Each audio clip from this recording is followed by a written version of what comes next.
Good morning and happy St. Patrick's Day. I was thinking about it today, and I see a few Irish people here in the congregation with their green on. It made me think also of the Quakers in Ireland, and of course the British Isles were just full of Quakers back in the day. And when I was looking at them, reportedly the first Irish Quaker was William Edmondson. And I think that, I was talking to Lee, I think we got the good Edmondsons. He was a good Quaker, but he was quite firm. So we got the fun Edmondsons. But that was in the mid-1600s. And he was visiting England, William Edmondson was at the time, and it was there that he met Quakers in England, and it was reported that he was convinced of the truth while visiting England and meeting Quakers. And going back to Ireland, he established meetings, and of course Ireland was going through some very difficult times with the famines and all, and the Quakers there set up soup kitchens for the suffering people.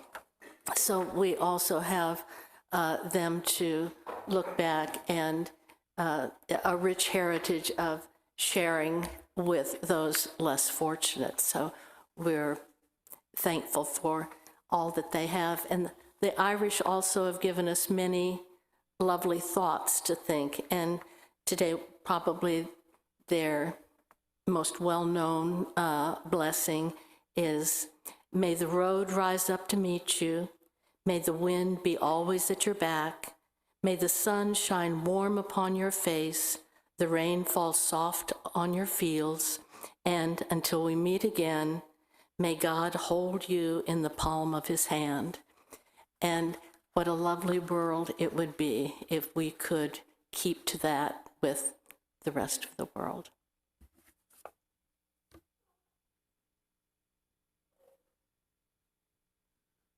Well, it's time for our announcements. If you haven't already turned your phone onto the airplane mode, you should do so. It gives us some bandwidth for the people on Zoom. So we'll start with the people on Zoom. If anyone has an announcement to make, go for it. Hi, this is Teresa. We do start our Family Promise Support Week next Sunday. There are still some openings on the chart, which is it's on the wall over towards the cafeteria. We do have plenty of opportunities if anybody can add to what we provide for the Family Promise program next week. If anybody has any questions or would like to donate or would like to sit in on any meal with them or any kind of participation with Family Promise, then give me a call, let me know, and maybe we can work out some way where we can co-sponsor a night.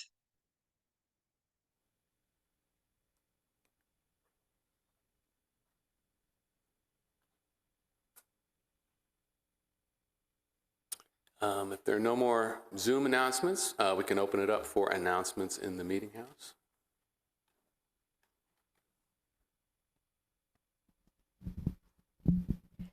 This is Jan Baker, and I just wanted to remind everyone that there will be an Easter egg hunt Easter Sunday at 10 o'clock before the meeting.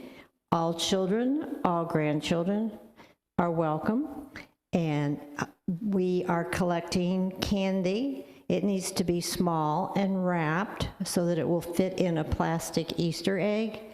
And next Sunday is when it's the last time you can bring it, because after meeting we will be stuffing the eggs. And if anyone wants to help, that'll be in the children's church room. Thank you.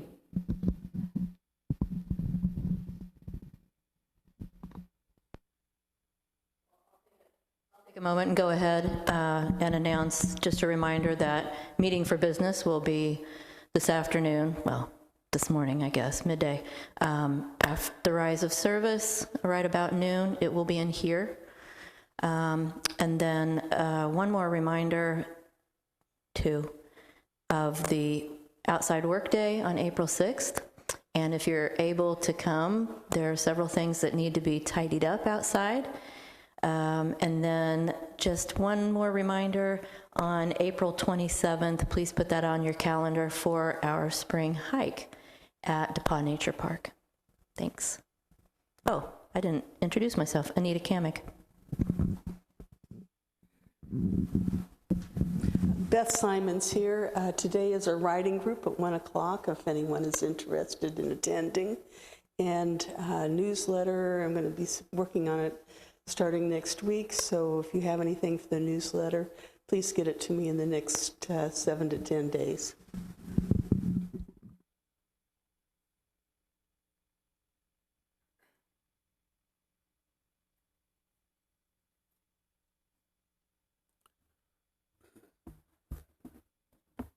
As a prayer this morning, I'd like to read a hymn.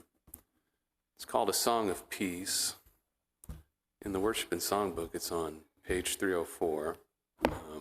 I'm not going to sing it. I'm going to read it. This is my song, O God of all the nations, a song of peace, for lands afar and mine. This is my home, the country where my heart is. Here are my hopes, my dreams, my holy shrine. But other hearts in other lands are beating, with hopes and dreams as true and high as mine. My country's skies are bluer than the ocean, and sunlight beams on cloverleaf and pine. But other lands have sunlight too, and clover, and skies are everywhere as blue as mine. Oh, hear my song, thou God of all the nations, a song of peace for their land and for mine. So now is the time when we are going to collect some food and donations for our food pantry. Michael, you know what time it is. And if anyone else could help out with the 2 baskets, we'd appreciate it.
All right, well,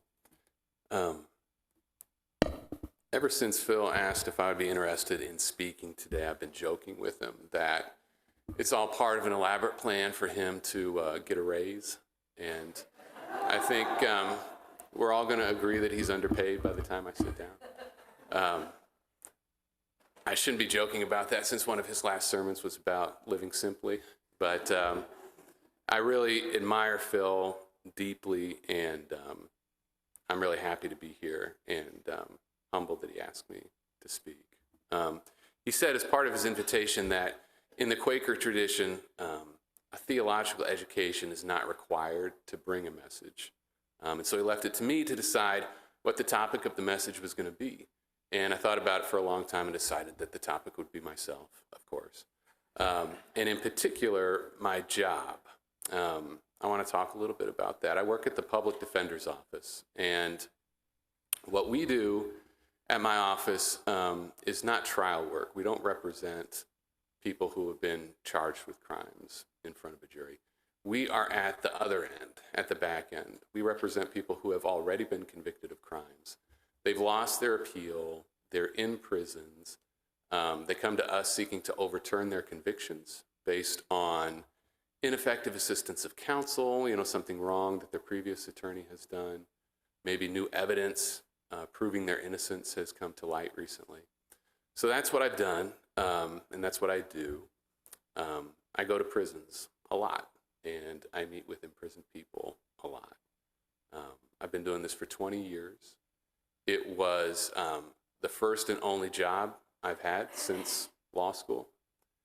And it's interesting because my grandfather, Dick Given, who some of you may remember, had the same job about 70 years ago. It was his first job out of law school as well. And he only did it for a couple of years, but it was the same thing. He would go to prisons, meet with imprisoned people, try to help them out with their legal problems.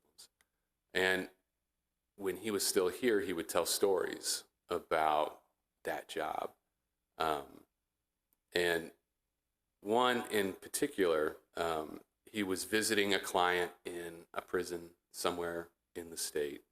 The meeting between them, for one reason or another, did not go very well. The client was unhappy, and the client said that Grandpa was dumb. And Grandpa said, well, if I'm so dumb and you're so smart, why are you staying here tonight and I'm going home to my wife and kids? I don't use that exact technique with my clients. Grandpa was a brave man. And if you need more evidence of that, he used to get his hair cut at the barbershop at the prison by an inmate, and by an inmate who was serving a life sentence. And I don't do that either. A man with a razor and nothing to lose, or great clips. I'm going great clips. But I wanted to talk about prisons, and that might seem like an odd topic for a sermon, for a church sermon, but much less so in a Quaker meeting. Historically, Quakers like John Howard and Elizabeth Fry have been known for their association with the prison reform movement in America and in other countries. And the cause for Quakers of prison reform fit naturally with a lot of the Quaker tenets that Phil has been speaking about recently: peace, reconciliation, and compassion. Those tenets find their home in the Bible, of course. There's a well-known reference to prisons in the parable of the sheep and the goats in the book of Matthew, where Jesus says that whatever is done for the least of his brothers and sisters, including visiting the sick and imprisoned, is done unto him. What I want to talk about is a little bit more particular to my own experience. Over the course of 20 years, I've learned a lot by visiting inmates, by talking with clients, by visiting prisons. I think there are things that you can take away from these visits that have a broader application and can be valuable for everybody. And I want to talk about a few of those things. I have three things, three lessons that I've learned that I think are valuable. But before I get into them, I want to emphasize that my experience is limited. When I go into prisons, I don't go any farther than the visiting rooms where I talk to my clients. I don't know what life really is like in prison. What I understand about it, I get secondhand from my clients. I would never presume to know what that world is like. And when I talk with them and I go meet with them, I meet with them to talk about their legal problems. I'm not there to help them necessarily. I'm there to help them with their case. There are so many wonderful people who have made it their life's work to help imprisoned people become better people. I know Mary Dooley did that work for a long time, and it is tremendously valuable. It's not exactly what I do, and so my experience is a little bit different. It's a little bit limited in that way. So take the following for what it's worth, but I do have 3 things that I wanted to talk about, 3 lessons that I've taken away from my time visiting imprisoned people. The first one is that hope is a powerful thing, but like all powerful things, hope has to be used responsibly. And I think when we think about prisons, we think about movies and what we see on TV in dramas, where prisons appear to be filthy and dangerous and violent. In real life, they are those things, or at least they can be at times. But from what I understand from my clients, the worst thing about being imprisoned is simply the isolation from the rest of the community, from the rest of the world. The boredom and the monotony of the regimented life inside prison. They are not good places in the movies or in real life. And I have to say, I only go into the visiting areas, but every time I come out of a prison, I feel like Tim Robbins at the end of Shawshank Redemption. It's a feeling of relief and freedom to step out of a prison. And it makes you very grateful for the freedom that you do have. But having said all that, prisons are full of optimism.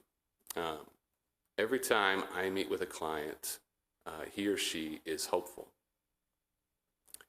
And that's to be expected. I'm there to help them. But what I've learned is that there's a difference between hope and blind faith. Some of the clients who I meet with are irrationally hopeful. They can envision the outcome they want. They don't always have a plan for how to get there. And there might be hesitancy for one reason or another to put in the necessary work or effort to see that plan to fruition. And I call that blind faith. And in my experience, it's a recipe for disappointment. And I contrast that with hope. And to tell you what I mean about hope, I'll tell you about a man who I've met. His name is Dwayne. And I met Dwayne many, many years ago. He was wrongfully convicted of murdering his neighbor. This happened in Elkhart County, Indiana. The neighbor was found badly injured at the bottom of an outdoor staircase that ran from the front door of a second-story apartment down to an asphalt parking lot below. That neighbor was an alcoholic, and he had been very drunk that night. And the alcoholism had caused his body to deteriorate in such a way that he was very susceptible to injuries, even severe injuries, from relatively minor falls.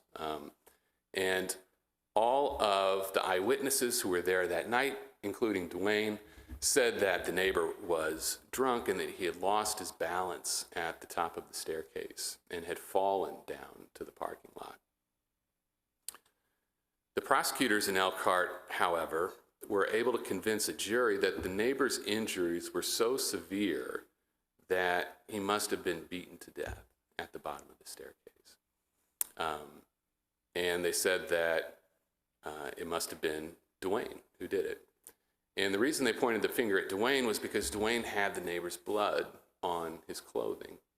But Dwayne had explained repeatedly to anybody who would listen that he had gone down the staircase when the neighbor fell in order to try to help the neighbor and to hold him up and to help him breathe while the ambulance was on the way. To no avail, though. Dwayne was convicted. He had never been convicted of a crime previously, not even a minor crime. He was in his mid-40s. He had a job and a family.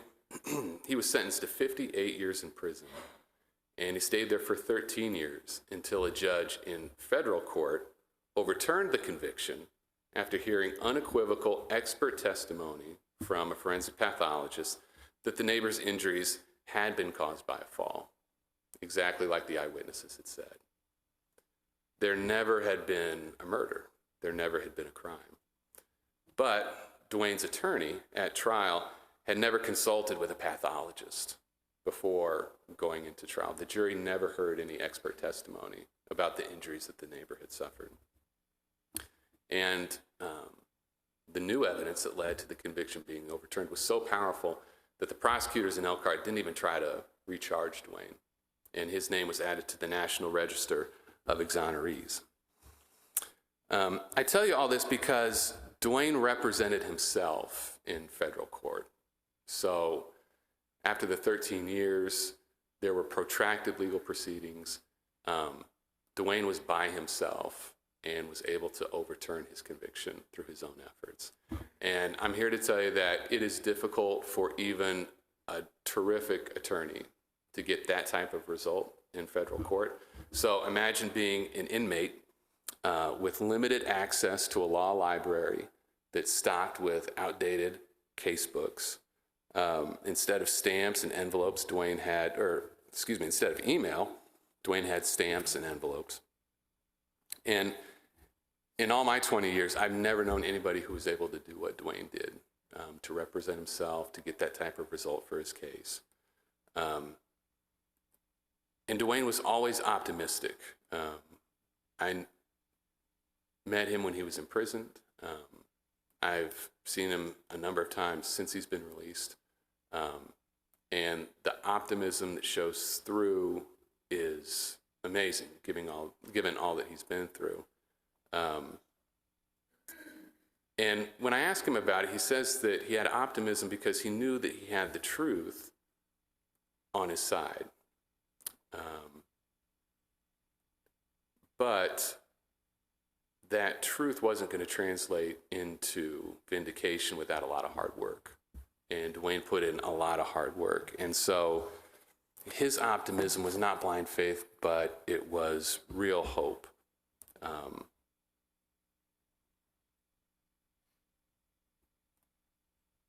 Hope combined with a lot of hard work, perseverance, and love for his family, who he wanted to get back to. And so I recently asked him, when I saw him, we had lunch not too long ago, and I said, how do you make sense of the last 13 years? You know, how do you understand it? How do you process it? And I thought he was going to say something like, he had been a mentor in prison to younger inmates. He had put in a tremendous amount of work on his own case. He had helped other inmates with their cases. He volunteered on all sorts of suicide prevention teams within the prison. I thought he was going to say that that was a reason, but that was pretty naive on my part, because I can't understand what he's been through.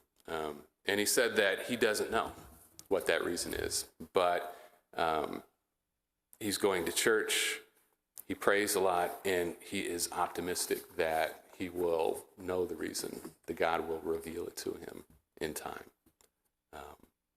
So he's still got that optimism on his side. The second lesson that I want to talk about, that I've learned through my time, is the importance of breaking cycles of abuse, neglect, and addiction. So it's uncommon in my office, but not unheard of, for attorneys to represent successive generations of clients. And when that happens, it's usually fathers and sons. So sometimes you'll hear someone say, oh, I've represented Joe Smith Sr., and now I'm representing Joe Smith Jr. And I don't know if anybody remembers the comic strip Herman in the newspaper. I used to really like that comic strip. It was always a single panel and a single line of dialogue, but it was really great. And there's one that always stuck out to me and that I still think about sometimes. And it's a single panel showing two inmates sitting on a cot in a jail cell. And they've both got their backs to the viewer, so you can see the prison ID numbers on the back of their prison jumpsuits. And one of the inmates is old and the other inmate is young. And the young inmate, his ID number is 495-857-25567. And the older inmate's ID number is 6. And the younger one says to the older inmate, "Been here long, Dad?" And I always thought that was funny, but I see it in a little bit of a different way now, because I've seen fathers and sons in prison at the same time in real life. And we see a lot in my line of work how children who suffer abuse or neglect, or who are raised by parents or caretakers with addiction problems, they're more likely to end up in prison. And they're more likely to be abusers or addicts themselves, which means that their children are more likely to end up in prison as well. Breaking that cycle of abuse and addiction, I think it's one of the most painful things that a person can go through, because it requires that person to confront the trauma that they've endured, and perhaps the trauma they've inflicted on other people.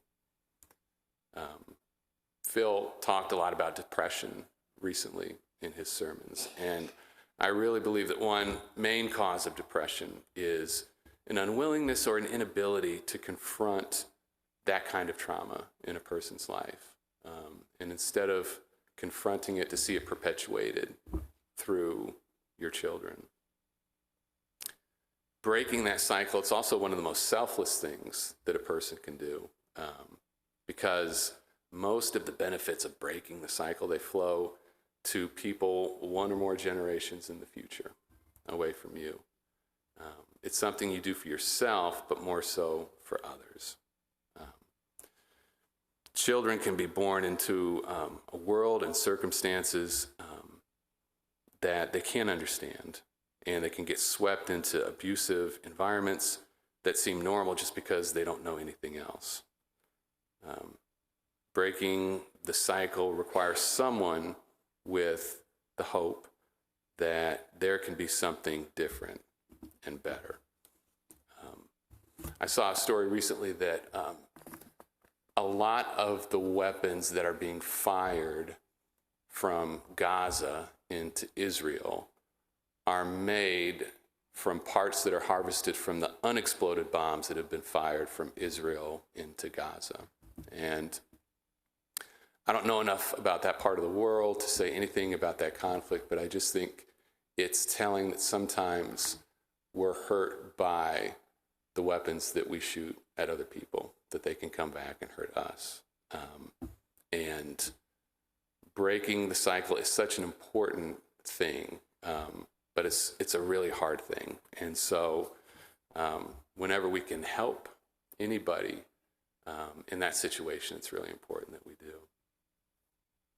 So the third and last thing I'm going to say, the lesson that I've learned through my time with prisons and imprisoned people is the importance of devotion, and not losing relationships with people who find themselves in difficult circumstances. So this is kind of the opposite of what I was talking about with breaking cycles. And I'll tell you about a case that I looked at not too long ago, featuring a young man by the name of Jim, who had been convicted of a robbery that resulted in a person being very badly injured. And Jim was a young guy, but he had drug problems, and he looked much older than he was. He had had some trouble with the criminal justice system in his past, but this was by far the most serious crime that he had been convicted of. And by the time the case got to the sentencing phase, where it was time to decide how much time he was going to spend in prison, The judge wanted to hear from the victim of the crime. The judge wanted to hear from the relatives of Jim to decide what was appropriate under the circumstances.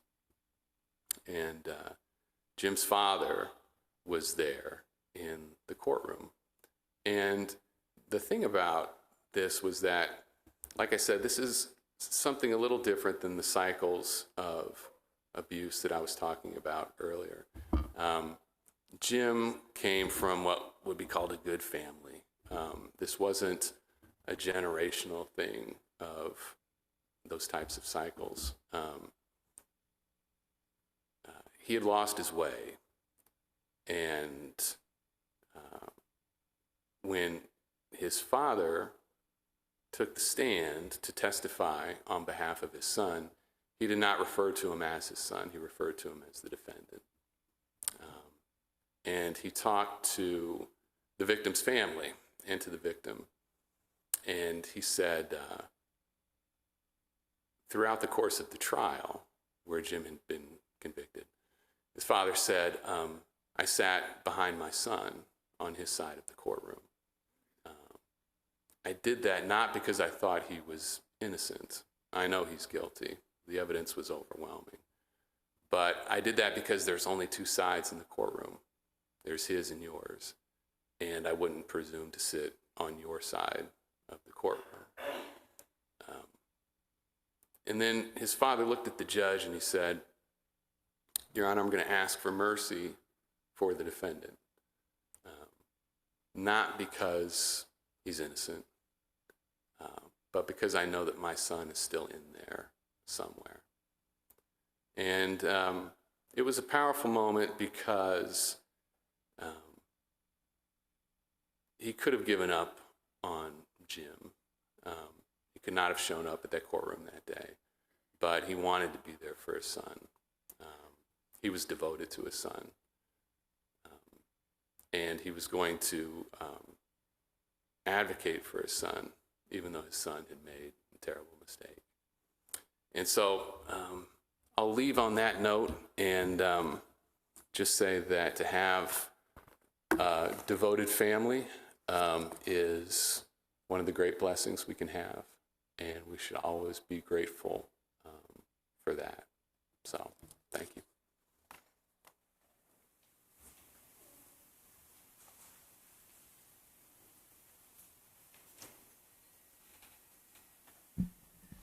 Thank you, Jonathan, for sharing insights into your world. That was experiences I've never had for certain. And I also like the anecdote you shared about your grandfather. He always had the greatest sense of humor. I loved him. I forgot to say something during Joys and Concerns. There are two names on our prayer list that I wanted to give updates on. Hisham al-Ratani is one of the three young men who was shot Thanksgiving weekend in Burlington, Vermont. And they were all three graduates of Ramallah Friends School. Hisham is the one who was shot in the back and is paralyzed from the waist down. Kelly Kellum, who is the General Secretary of Friends United meeting, was able to meet with Hisham a couple of weeks ago. And he said it's unbelievable what a positive attitude Hisham has. He could be very depressed and just, totally giving up. And he's very positive. And Kelly asked him why he had such a good attitude. And he said, well, I went to the Friends School. And Hisham is one who his father is a Palestinian and a Muslim, and his mom is a U.S. citizen and a Quaker, a Christian. But anyhow, Hisham is just unbelievable, the attitude that he has. And so we need to keep him in our prayers that he is able to keep that up. I don't think he's back in school yet. He has been back on campus. He goes to Boston University. But he's not back in classes yet, as far as I know. The other thing is Ramallah Friends School itself. I was at Friends United board meetings last weekend, and one of the strategic questions that was asked at that meeting, and it was brought up by Ramallah Friends School, is what can we do to help the children in Gaza with their education? Currently, right now, they have nothing. Their schools have been destroyed. They're in refugee camps. They're in, you know, I did see a picture on one of the news shows of a woman just trying to work with children. It looked like they were all ages, and reading a book and asking them questions and trying to do some education for them, but they were just all crammed into one little room, sitting on the floor, and trying to keep up some kind of educational activity with them. And so, yes, the question is, what can Ramallah Friends School and Quakers do to help the children in Gaza with their education? There are no answers right now, but we need to pray about that too. And if there ever is a ceasefire, how are we going to help those kids get back to normal?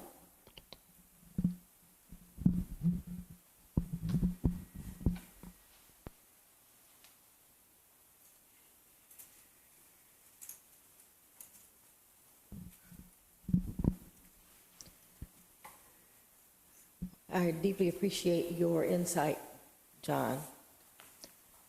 My daughter, when she first got out of college, she's a mental health therapist. Her first job was to work at the prison in Terre Haute, the maximum security prison, I guess, in Terre Haute. I was scared to death. She didn't alert me. So I had to be prepared to be scared. But when she was a little girl, she said, "Mom, I think that the world makes people crazy." She said, "But I think that everybody has a light." And she said, "My job is not to tell people who they ought to be, but to sit with them long enough till they see their own light and figure out what they're going to do with it." So she worked there for a couple of years. She worked with the people who were considered criminally insane. She said that's the one she wanted to be with, because she wanted to sit and see what they thought, however it was. So when she had her first son, you know how I was able to be with her. You know how they have the television on. And the person that they had, like, she said, "Mom," in between labor pains, and she was also having a gallbladder attack. She said, "Mom," she said, "turn the TV." It's like, oh, yeah, to prayer. And she said, "No, lockup is on." So she said the person that's on lockup was one of my people. I thought I was scared the first couple of years until I saw this gentleman. And she said, "Mom," she said, "this person made the best progress." She said, "I learned so much from him." She said, "I have a relationship with him." And so my statement to you is thank you for having a relationship with people, because they teach.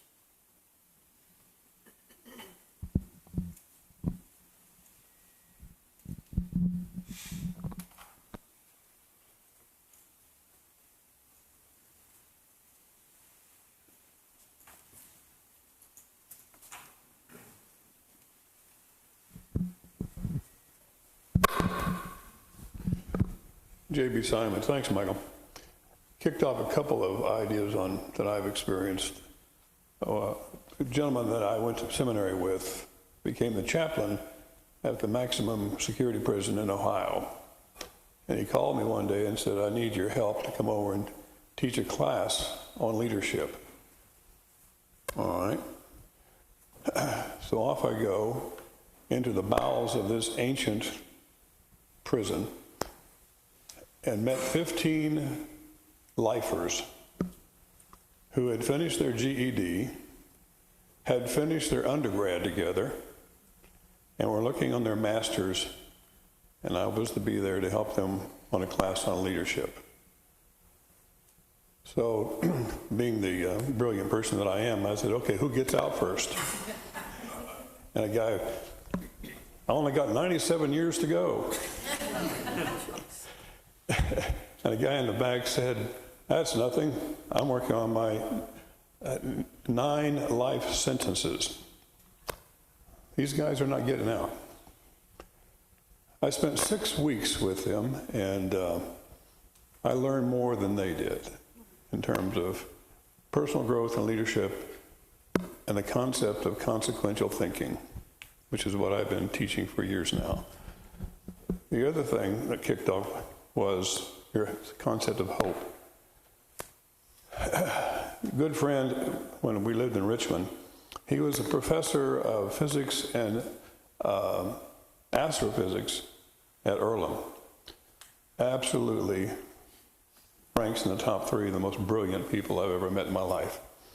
We were together in a book club together, and he was a graduate of Oklahoma, and the Sooner was nuts.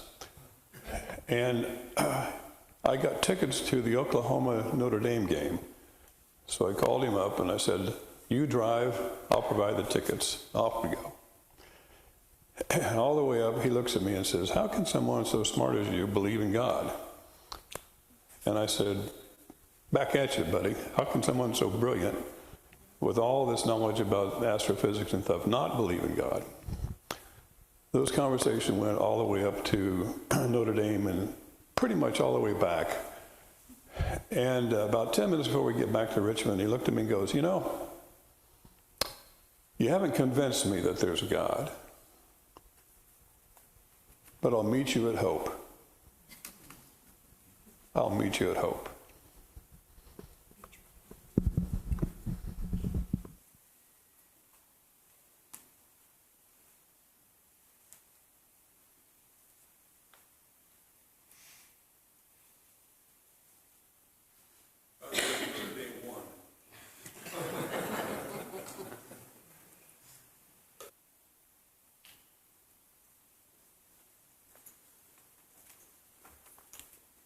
If all hearts are clear,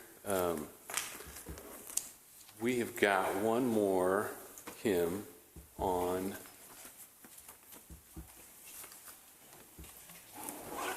the thing.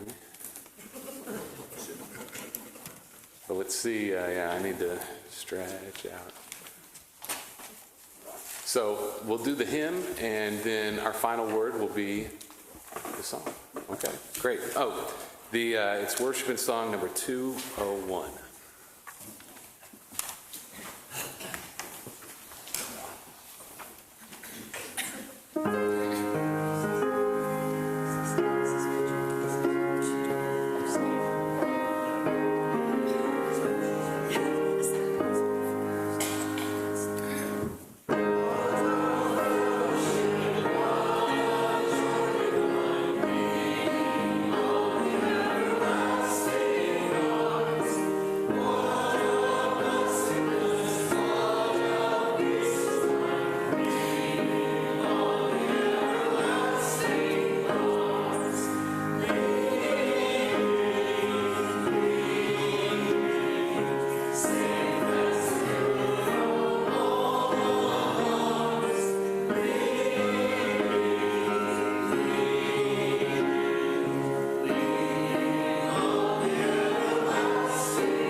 May the road rise to meet you. May the wind be always at your back. May the sun shine warm upon your face. May the rain fall soft upon your fields.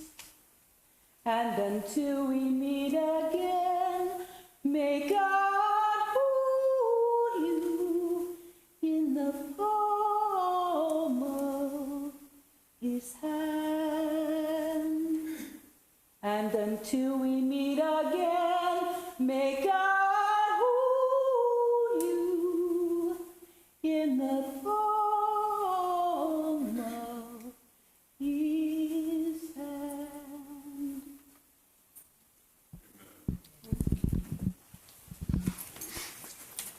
Turn and greet friends.